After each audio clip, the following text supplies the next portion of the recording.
साल था 2025, मतलब है जब मुझे पता चला कि how to train your dragon की लाइव एक्शन मूवी रिलीज हुई है। लेकिन डिज्नी की लाइव एक्शन देख देख कर मेरा आत्मबल टूट गया था।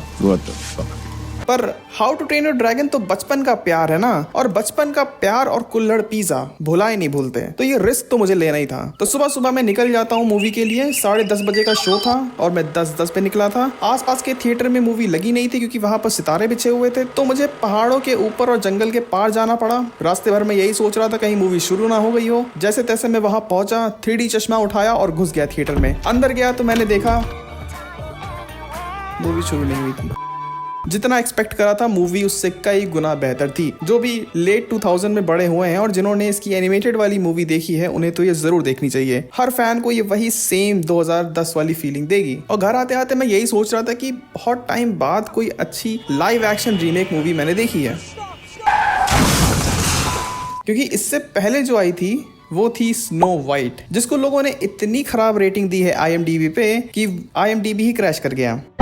तो आज मैं इसी के बारे में बात करने वाला हूं कि आखिर ड्रीम वर्क्स ने how to train your dragon के साथ ऐसा क्या सही कर दिया जो डिज्नी अपने स्नो वाइट के साथ नहीं कर पाया। तो शुरू किया जाए। अब ऐसा नहीं है कि डिज्नी ने अपनी लाइव एक्शन रीमेक सारी की सारी ही बर्बाद कर दी हैं, कुछ अच्छे भी रहे हैं like Aladdin, beauty and the beast. पर जो डिज्नी की बहुत पुरानी एनिमेटेड मूवीज हैं जैसे कि Dumbo, snow White and the Seven dwarf, उनके साथ डिज्नी तालमेल सही नहीं बैठा पा रहा है। तो मार्च में आई स्नो वाइट की बहुत कॉन्ट्रोवर्सीज हुई हैं। इतनी कंट्रोवर्सीज तो आदित्य पंचोली की भी नहीं है। और स्नो वाइट की एक्टर्स को तुमने पहले भी देख रखा है, बस याद नहीं होगा। यही तो पहचान होती है कमाल के एक्टर की। तो एक इंटरव्यू में रेशेल ने ये बोला कि शज़ैम 2 उन्होंने इसीलिए करी थी क्योंकि उन्हें काम नहीं मिल रहा था। शज़ैम 2 से पहले काम मिल नहीं रहा था और स्नो वाइट के बाद काम मिलेगा नहीं।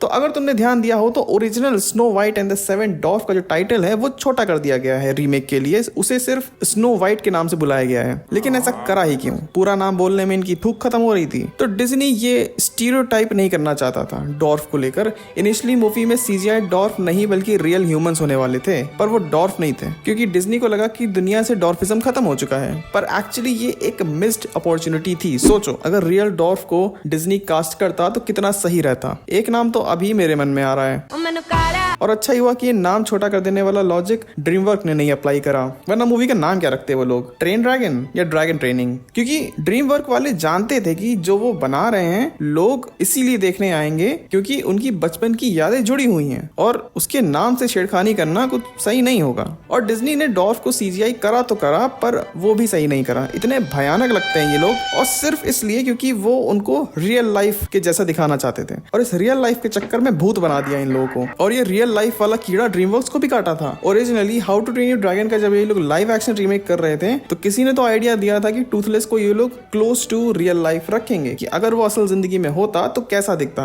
और उनके हिसाब से वो ऐसा दिखता। ऐसा लग रहा है कि मेंढक और क्रोकोडाइल के बीच में संभोग हो रहा था और बीच में किसी ने रेड मार दी, तो ये पूरा बन नहीं पाया है। और जब तुम ये मूवी देखोगे ना तो तुम्हें थोड़ा सा लगेगा कि जो ड्रैगन्स हैं वो थोड़े से कार्टूनी लग रहे हैं, पर वही तो चाहिए ना, जो उसका सोर्स मटेरियल है। जब वही पूरा कार्टूनी था तो इसको भी होना पड़ेगा। डिज्नी ने स्नो वाइट को बनाने में $240 मिलियन स्पेंड करे थे, और ड्रीम वर्क ने how to train your dragon को बनाने में सिर्फ $150 मिलियन खर्च करे हैं। और साफ साफ दिख रहा है कि कौन बेहतर है। अब इसमें कोई रॉकेट साइंस नहीं है, पर तुम देख सकते हो कि स्नो वाइट पर बहुत ज्यादा ही खर्चा करा गया है। इतने में तो प्रिंसेस की एवेंजर्स बन जाती। पर तुम मानोगे नहीं, लेकिन स्नो वाइट पर पिछले 9 साल से काम चल रहा था, और हर साल डिज्नी थोड़ा थोड़ा पैसा डुबाता आया है 2016 से, जिसमें 2020 में कोविड आ गया, फिर 2022 में जहां शूटिंग चल रही थी वहां आग लग गई, और 2023 में जब रियल एक्टर्स के साथ डॉर्फ की शूटिंग चल रही थी तो एक्टर स्ट्राइक आ गया, फिर 2024 में उन रियल एक्टर्स को CGI से रिप्लेस करा गया, और तब कहीं जाकर 2025 में ये मूवी रिलीज हो पाई है। अब समझ आ रहा है कि इस मूवी में प्रिंस का कैरेक्टर क्यों हटा दिया, क्योंकि ऑलरेडी स्नो वाइट की इतनी ले रखी थी। और ये मुझे मेरे नेक्स्ट पॉइंट पर लेकर आता है कि डिज्नी अपने कैरेक्टर्स को मन मुताबिक ही एलिमिनेट कर देता है। स्नो वाइट से प्रिंस का कैरेक्टर ही गायब कर दिया। ये तो वही बात हो गई कि देव को देवदास से निकाल दिया, रैंचो को 3 इडियट्स से निकाल दिया, बाबू राव को हेरा फेरी से निकाल दिया, वो तो खुद ही छोड़ के चले गए। और सिर्फ ये कोई एक एग्जाम्पल नहीं है, इससे पहले जो लियो एंड स्टिच का रीमेक आया था लाइव एक्शन वाला, उसमें से भी कैप्टन गंटू का कैरेक्टर भी इन्होंने गायब कर दिया। और 2020 में आई मुलान, उसमें से भी कितने सारे कैरेक्टर्स इन लोगों ने हटा दिए थे। क्यों? क्योंकि प्रोडक्शन कॉस्ट कम होगा। पर उसका क्या, जो वो कैरेक्टर्स उस स्टोरी में अपना कंट्रीब्यूशन देते हैं। अब how to train your dragon में हिकअप और टूथलेस के अलावा जो कैरेक्टर्स थे एनिमेटेड वाली मूवी में, वो लाइव एक्शन में भी हैं। स्टोरी में वो बहुत ज्यादा कंट्रीब्यूट नहीं करते हैं, लेकिन तब भी एक होलसम मोमेंट तो क्रिएट होता है ना। और लास्टली अगर देखा जाए तो डिज्नी रीमेक करते टाइम ये भूल जाता है कि जिस मूवी का वो रीमेक कर रहे थे वो किस वजह से बनाई थी और किस टाइम बनाई थी। अब 1937 में आई Snow White and the Seven Dwarf, वो इसलिए नहीं बनाई गई थी कि कोई एजेंडा पुश कर सके, वो सिंपली बच्चों को एंटरटेन करने के लिए बनाई गई थी। और एंटरटेनमेंट के साथ साथ कुछ मोरल वैल्यूज, जैसे कि प्यार ही तो है जो हर जंग जिता देता है, राजा हो या रानी सबको झुका देता है।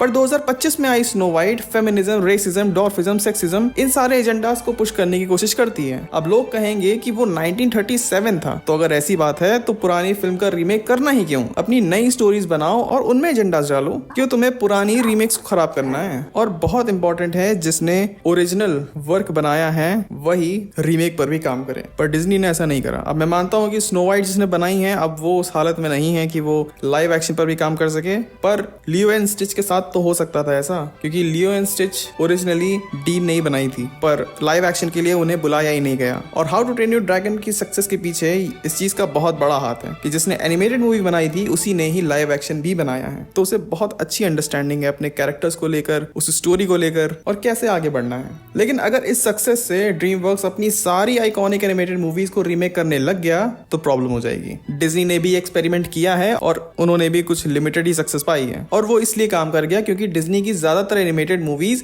रियल वर्ल्ड के आसपास ही होती हैं। हाँ, उनमें कुछ मैजिकल और फैंटेसी एलिमेंट्स होते हैं, लेकिन मोस्टली जो कहानियां हैं वो ह्यूमन कैरेक्टर के अराउंड ही होती हैं, जो एक अपग्रेडेड रियल वर्ल्ड में रहते हैं। इस वजह से डिज्नी की कई स्टोरीज लाइव एक्शन में कन्वर्ट हो जाती हैं। वो बात अलग है कि सारी अच्छी नहीं होती हैं, लेकिन ड्रीम वर्क्स के साथ प्रॉब्लम यही है कि उनकी ज्यादा famous movies pure fantasy world में सेट होती हैं, और उनके जो लीड कैरेक्टर्स हैं वो ह्यूमन भी नहीं होते हैं, और इसीलिए उनका लाइव एक्शन वर्जन बनाना पॉइंटलेस है। श्रेक और कुंग फू पांडा जैसी फिल्म्स लाइव एक्शन में बनाना टेक्निकली पॉसिबल है, लेकिन फिर वही डिज्नी के द लायन किंग 2019 वाली प्रॉब्लम में फंस जाएंगे। जब सभी कैरेक्टर CGI ही बनाए जा रहे हैं तो फिर ये लाइव एक्शन है या एनिमेटेड मूवी है? और अगर ये असली लाइव एक्शन रीमेक नहीं है तो फिर बनाने का मतलब ही क्या है? How to train your dragon थोड़ी अलग है, क्योंकि ये उन रेयर ड्रीम वर्क मूवीज में से है जिसमें ह्यूमन कैरेक्टर्स लीड में हैं। ड्रैगन्स का एलिमेंट CGI से ऑडियंस को इंप्रेस करने का स्कोप देता है, इसलिए इसका लाइव एक्शन वर्जन थोड़ा सेंस भी बनाता है। और ड्रीम वर्क भी ये जानता था कि audience how to train your dragon का लाइव एक्शन देखने जरूर आएगी, और शायद इसी वजह से ड्रीम वर्क ने अपना पहला live action remake how to train your dragon से ही चुना। So that's it for this video. चलो अब मैं जा रहा हूँ how to train your dragon 2 देखने, क्योंकि आयरन हार्ट देखने से बेहतर है कि मैं यही देख लूँ। अब मैं मिलूंगा तुमसे किसी और वीडियो में, तब तक के लिए bye. Finally, a worthy opponent. Our battle will be legendary.